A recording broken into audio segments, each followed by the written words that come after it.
Malam itu, tidak ada cahaya, tidak ada sahabat, dan tidak ada jalan pulang. Sunan Kalijaga berdiri sendirian. Nafasnya berat, langkahnya terhenti. Dari segala arah, ancaman datang tanpa ampun. Mereka tidak ingin nasihat, mereka tidak ingin kebenaran. Mereka hanya ingin satu hal. Mengakhiri semuanya malam itu. Tidak dengan pedang, tapi dengan fitnah, ketakutan, dan tekanan yang mengguncang iman. Di saat itulah, ujian paling gelap dimulai. Pertanyaannya, apakah Sunan Kalijaga akan bertahan? Atau justru runtuh di malam penuh cobaan ini? Inilah kisah yang jarang diceritakan. Kisah ketika seorang wali hampir kehilangan segalanya.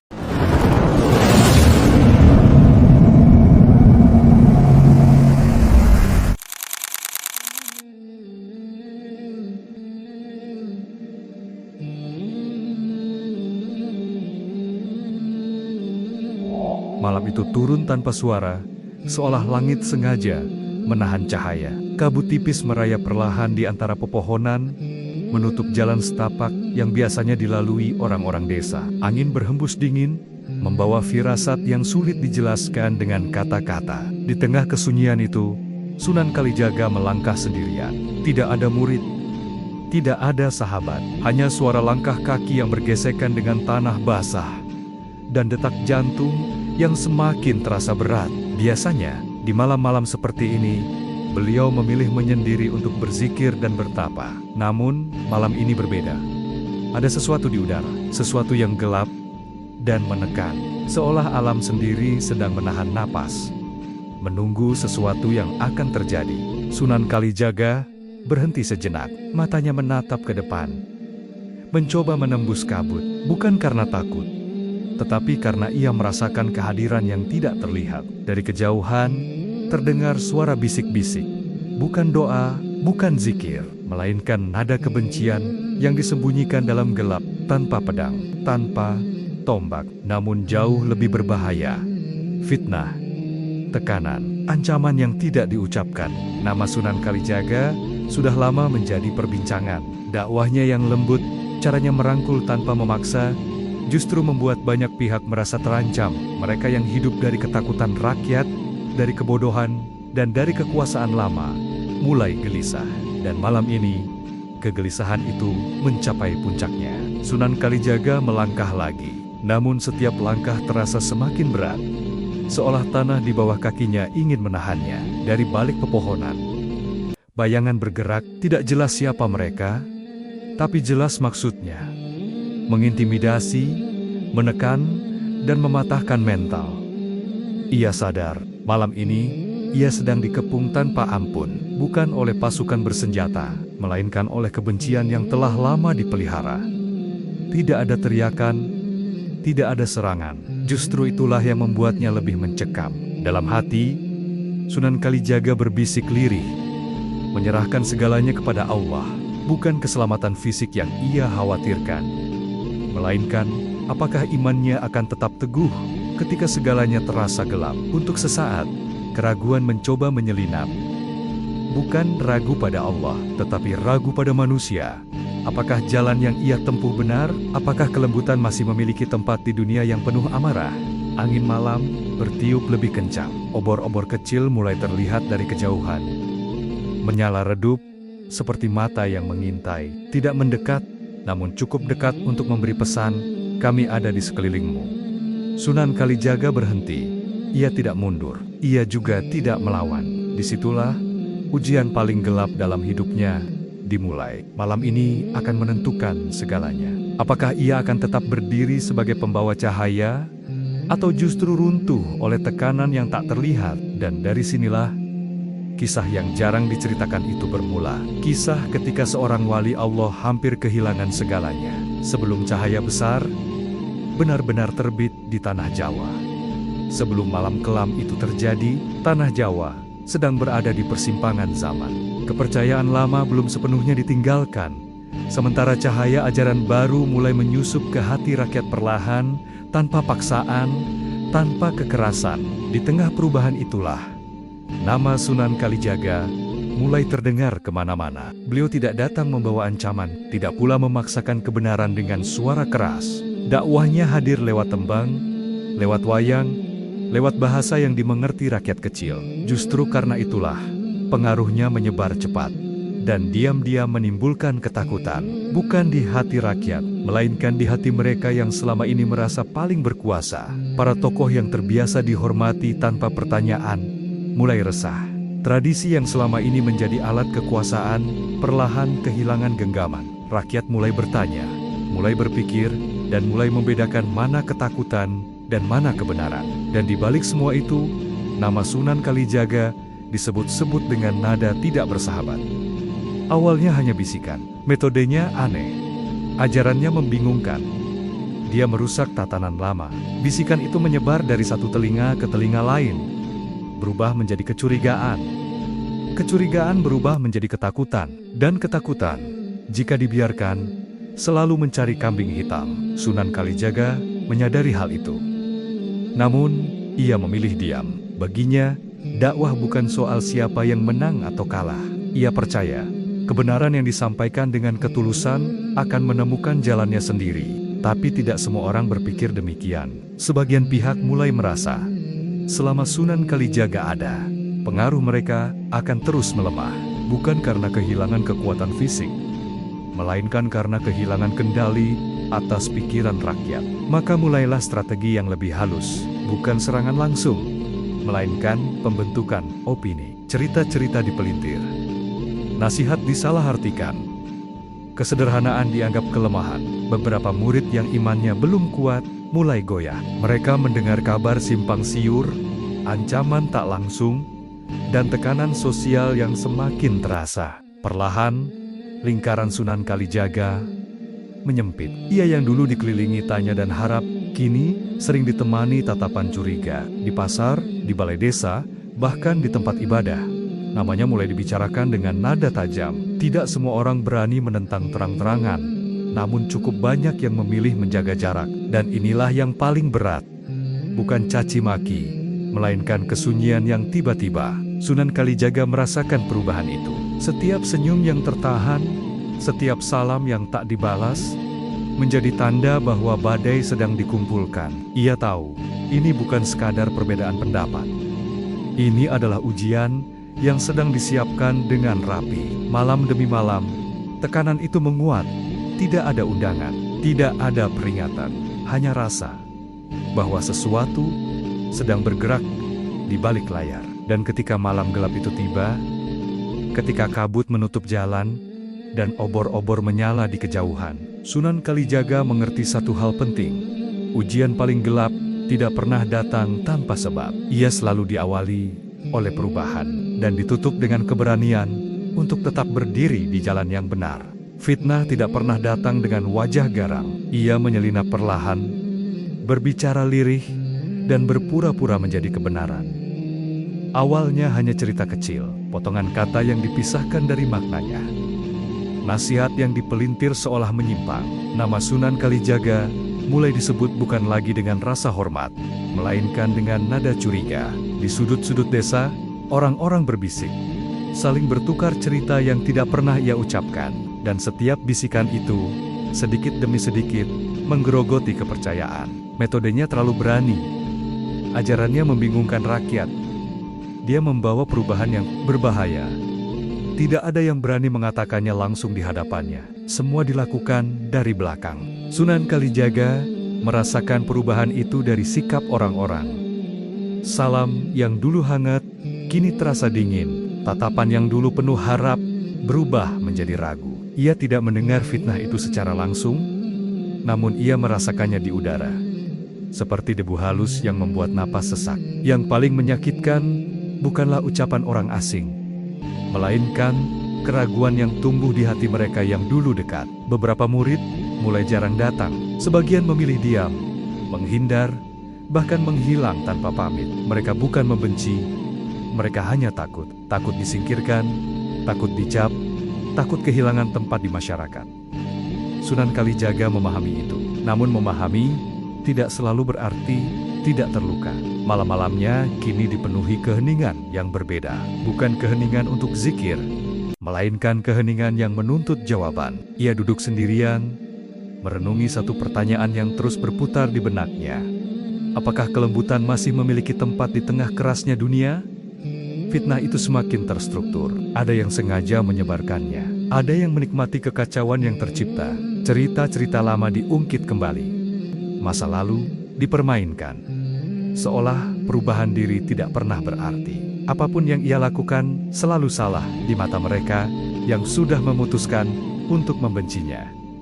Jika ia diam, dianggap mengakui. Jika ia menjelaskan, dianggap membela diri. Perlahan, ruang geraknya menyempit, bukan karena dilarang, melainkan karena lingkungan yang tidak lagi ramah. Di satu sore yang sendu, Sunan Kalijaga berdiri di tepi sungai. Air mengalir tenang, seolah tidak peduli pada kegelisahan manusia. Di sanalah, untuk pertama kalinya, ia merasakan beratnya ujian bukan di tubuh, melainkan di hati. Ia tidak marah, ia juga tidak membenci.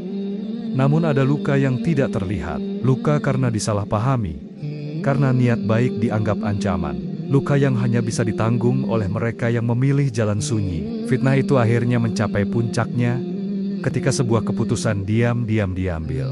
Bukan untuk berdebat, bukan untuk berdialog, melainkan untuk menekan dan mengintimidasi. Malam demi malam, bayangan asing mulai mengintai. Tatapan tajam muncul dari kejauhan. Tidak ada serangan, namun pesan itu jelas, berhentilah atau hadapi akibatnya.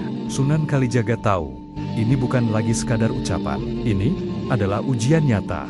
Dan dari sinilah, lingkaran fitnah itu berubah menjadi kepungan, tanpa teriakan, tanpa darah, namun cukup untuk membuat siapapun gentar, kecuali mereka yang memilih bertahan. Dengan iman sebagai satu-satunya pegangan, malam kembali datang, membawa kesunyian yang tidak lagi menenangkan. Sunyi kali ini terasa berat, seolah setiap helaan napas diawasi oleh mata yang tak terlihat. Di tempat bertapanya, Sunan Kalijaga duduk diam, namun kegelisahan di sekelilingnya bergerak tanpa henti. Ia tahu, fitnah yang selama ini beredar telah berubah wujud. Bukan lagi sekadar kata-kata, melainkan tekanan yang nyata. Langkah kaki terdengar di kejauhan, pelan, terputus-putus, lalu menghilang. Bukan satu orang, bukan dua. Mereka tidak mendekat, namun cukup dekat untuk memberi peringatan. Dari balik gelap, obor-obor kecil menyala sesekali, lalu padam kembali. Cahaya redup itu menari di antara pepohonan, seperti mata yang mengintai dengan sabar. Tidak ada teriakan, tidak ada tantangan. Justru itulah yang membuat malam terasa semakin mencekam. Sunan Kalijaga sedang dikepung, bukan oleh pasukan bersenjata, bukan oleh kerumunan yang marah, melainkan oleh ketakutan yang diciptakan dengan sengaja. Ia tidak mengangkat tangan untuk melawan. Ia juga tidak berusaha melarikan diri. Sebagian orang mungkin mengira diam adalah kelemahan. Namun bagi Sunan Kalijaga, diam adalah bentuk tawakal paling dalam. Ia memahami, melawan dengan kekerasan hanya akan menguatkan kebencian. Maka ia memilih jalan yang paling berat, menahan diri. Di dalam keheningan itu, doa-doa lirih terucap, tidak panjang, tidak pula lantang. Hanya kalimat sederhana yang keluar dari hati yang pasrah. Ia tidak meminta kemenangan. Ia hanya memohon agar imannya tidak runtuh di bawah tekanan. Waktu berjalan lambat. Setiap detik terasa seperti ujian tersendiri. Bayangan bergerak di antara pohon-pohon, kadang mendekat, kadang menjauh, seolah mereka sedang menunggu satu kesalahan kecil, satu reaksi yang bisa dijadikan alasan untuk bertindak lebih jauh. Namun, Sunan Kalijaga tetap diam. Keringat dingin mengalir, bukan karena takut mati, melainkan karena menyadari betapa mudahnya manusia tergelincir ketika dikepung oleh ketidakadilan. Tidak ada yang membelanya malam itu. Tidak ada suara yang berkata bahwa ia berada di pihak yang benar.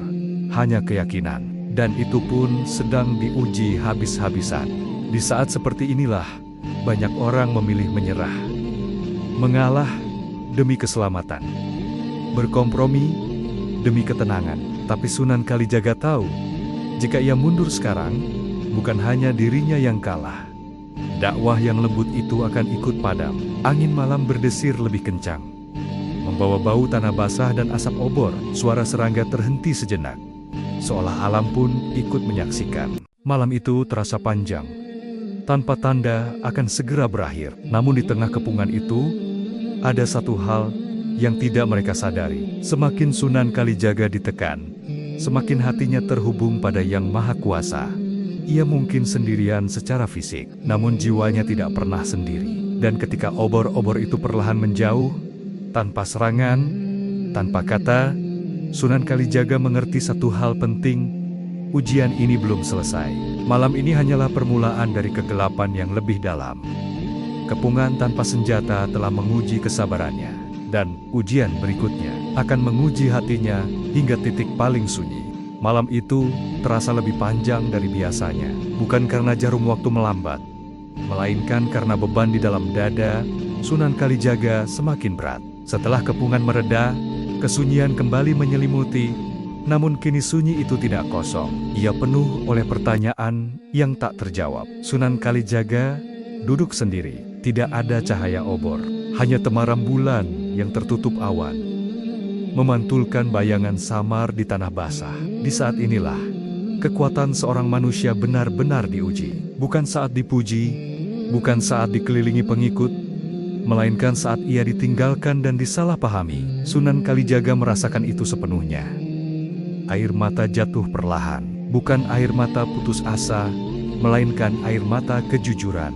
Ia menundukkan kepala, nafasnya tertahan, seolah ada beban besar yang menekan dari dalam. Bukan takut akan kematian, melainkan takut jika hati ini lelah untuk terus bersabar.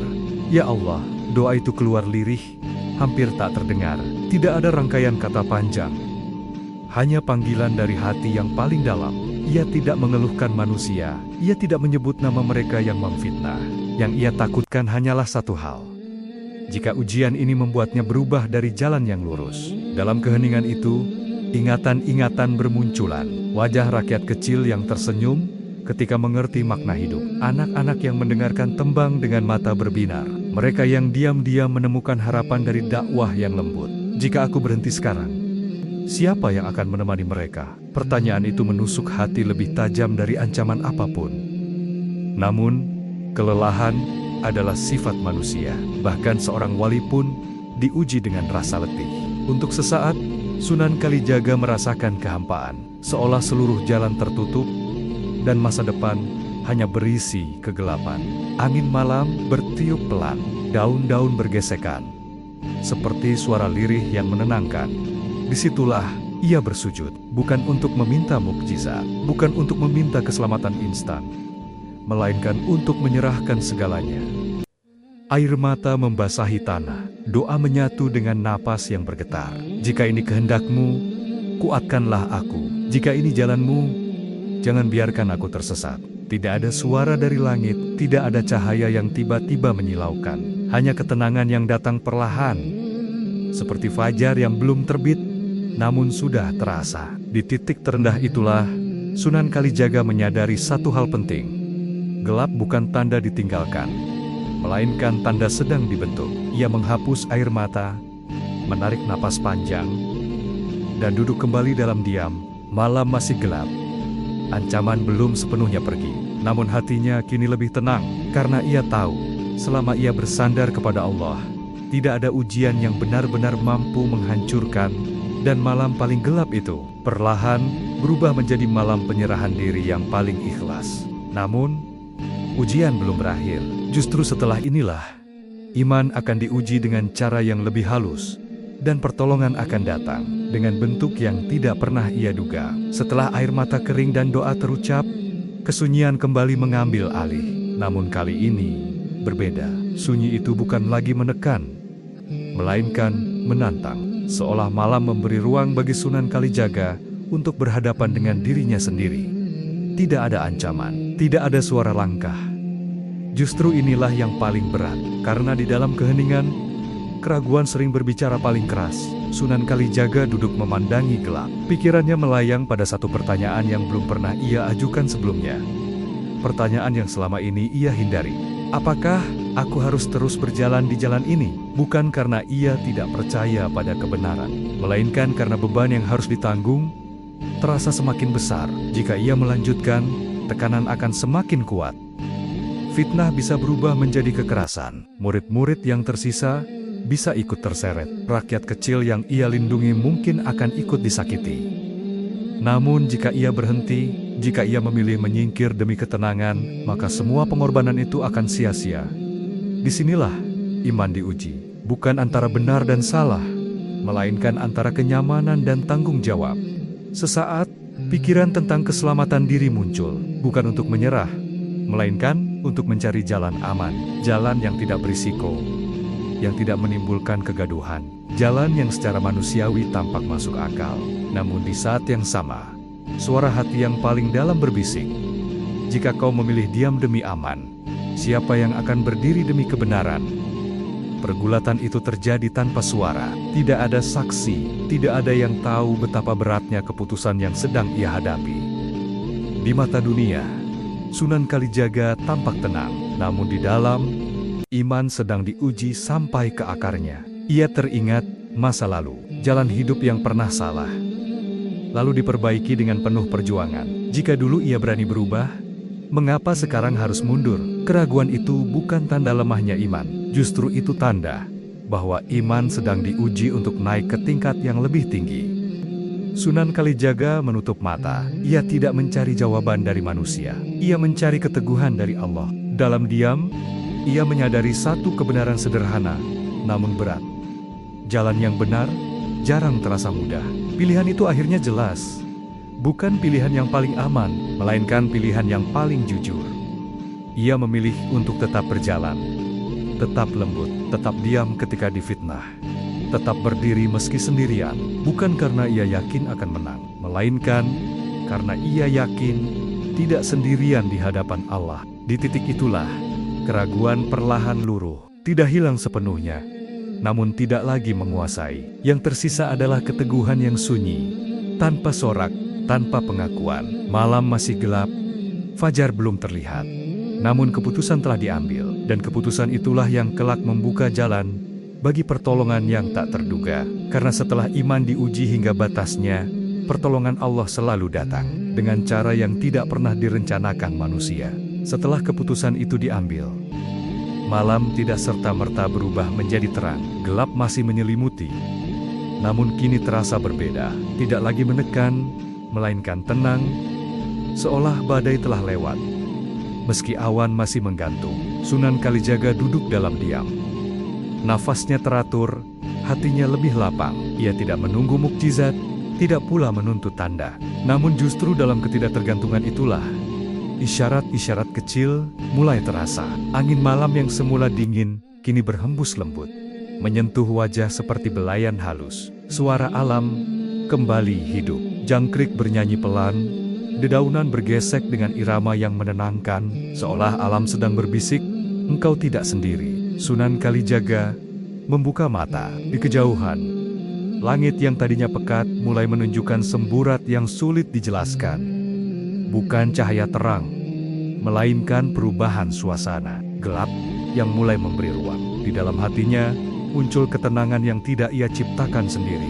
Bukan rasa aman, bukan kepastian masa depan, melainkan keyakinan halus bahwa Allah mendengar doa-doanya. Isyarat pertolongan jarang datang dengan suara keras. Ia hadir dalam bentuk yang paling sederhana.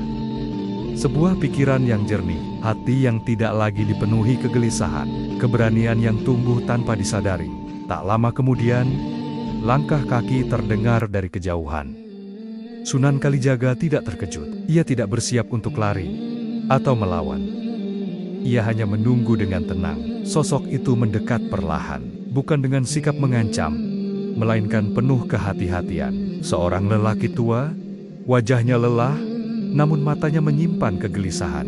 Ia berhenti beberapa langkah dari Sunan Kalijaga, ragu untuk berbicara. Aku hanya ingin memastikan, ucapnya pelan. Tidak ada tuduhan, tidak ada amarah. Percakapan singkat itu tidak membahas fitnah, tidak pula membela diri. Hanya kata-kata sederhana tentang keresahan, tentang kebingungan, tentang rasa takut yang selama ini dipendam. Dan di sanalah Sunan Kalijaga menyadari, pertolongan pertama datang bukan untuknya, melainkan melalui dirinya. Kelembutan yang ia pertahankan justru menjadi jawaban bagi hati yang gelisah. Lelaki itu pergi dengan langkah yang lebih ringan. membawa pulang sesuatu yang tidak terlihat. Ketenangan. Setelah itu, isyarat-isyarat lain bermunculan. Tidak besar, tidak mencolok, namun cukup untuk menguatkan. Tatapan yang tak lagi memusuhi. Salam yang kembali terucap, meski lirih. Perubahan kecil yang perlahan menyebar. Sunan Kalijaga tidak bersuka cita berlebihan. Ia tahu, ini bukan akhir ujian, namun ini cukup untuk mengingatkannya bahwa Allah tidak pernah meninggalkan hambanya yang bersabar. Di tengah sunyi itu, ia tersenyum tipis. Bukan karena masalah telah selesai, melainkan karena harapan telah kembali. Langit di ufuk timur mulai berubah warna. Fajar belum terbit, namun tanda-tandanya sudah ada. Dan Sunan Kalijaga mengerti, pertolongan sejati sering datang diam-diam, menguatkan hati sebelum mengubah keadaan. Malam masih ada, namun gelap tidak lagi berkuasa. Karena ketika iman bertahan di titik paling sunyi, Allah menurunkan pertolongannya tepat pada waktunya. Pertolongan Allah tidak selalu hadir dalam bentuk yang mencolok. Ia sering datang tanpa suara, tanpa sorak, dan tanpa saksi yang ramai. Begitu pula dengan apa yang terjadi pada Sunan Kalijaga setelah malam-malam ujian itu. Tidak ada ledakan cahaya, tidak ada keajaiban yang dipamerkan. Namun perubahan mulai terasa, pelan, dalam, dan sulit dijelaskan dengan logika. Orang-orang yang sebelumnya mengintai dari kejauhan, kini menjaga jarak. Bukan karena diperintah, bukan pula karena diancam, melainkan karena rasa gentar yang muncul dari dalam diri mereka sendiri. Seolah ada batas tak terlihat yang tidak berani mereka lewati. Sunan Kalijaga tidak pernah menyebutnya karomah. Ia juga tidak pernah mengklaim memiliki kekuatan apapun. Namun mereka yang peka merasakan satu hal. Kehadirannya membawa wibawa yang menenangkan, sekaligus menundukkan. Di suatu malam yang hening, beberapa orang berkumpul tak jauh dari tempat bertapanya. Mereka berniat mengawasi, memastikan tidak ada gerakan mencurigakan. Namun setiap kali mereka mendekat, langkah mereka terhenti. Bukan karena melihat sesuatu, melainkan karena perasaan berat yang menekan dada. Sebagian memilih mundur tanpa alasan jelas. Sebagian lain pulang dengan hati gelisah.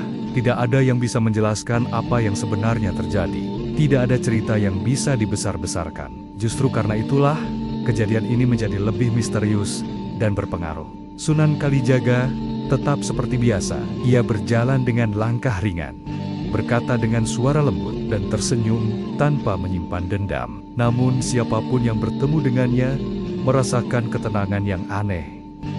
Amarah mereda, pikiran yang kacau menjadi jernih. Bukan karena kata-kata yang hebat, melainkan karena ketulusan yang lahir dari kesabaran panjang. Inilah karomah yang tidak dicari dan tidak dipertontonkan. Bagi Sunan Kalijaga, keajaiban bukanlah tentang menunjukkan kekuasaan. Keajaiban adalah ketika hati manusia berubah tanpa dipaksa.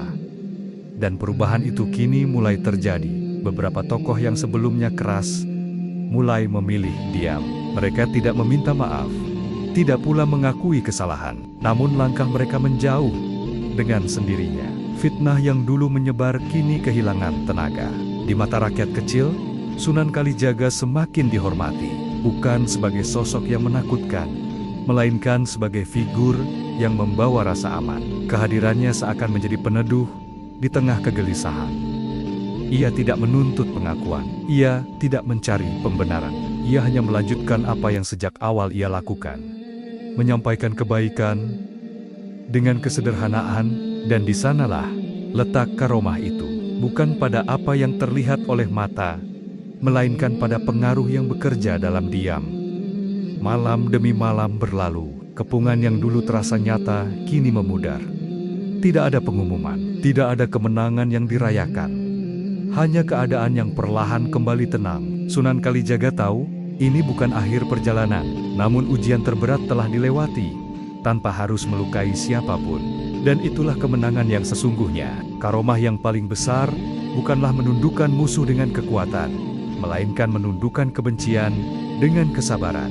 Dan dari sikap itulah, jalan dakwah Sunan Kalijaga justru semakin terbuka, tanpa suara, tanpa pamer, namun penuh cahaya yang menuntun.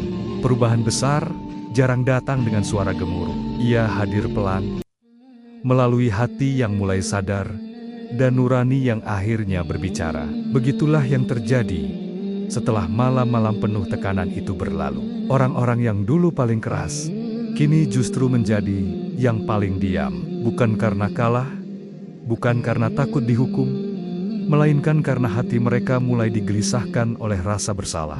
Fitnah yang dahulu terasa mudah diucapkan, kini menjadi beban yang sulit dipikul. Beberapa di antara mereka mulai menyadari satu hal sederhana, namun menyentak.